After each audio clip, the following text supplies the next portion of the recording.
אוהל אברהם, אוהל שהוא בית, בית שהוא אוהל.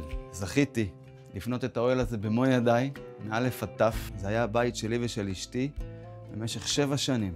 והיום האוהל הזה הפך מאוהל שהוא בית לאוהל סדנאות. גם אני וגם דוד זכינו שנינו לחיות באוהל ולגור בו במשך שנים ארוכות. וכשבן אדם חי באוהל וחי את הטבע, אז הוא גם יודע איך לבנות אותו. הצורה המרובעת עוזרת לנו לחלק אותו לחללים.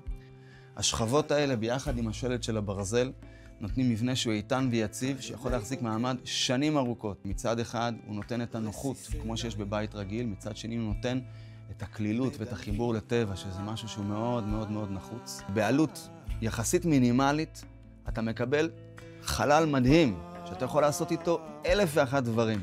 וזה ממש ממש ממש בר קיימא. לכל בן אדם, משפחה שהיא עם אמצעים, מישהו שהוא אפילו סטודנט שאין לו עכשיו הרבה כסף. כל אחד והמקום שלו יוכל לבנות את אוהל אברהם המיוחד שלו.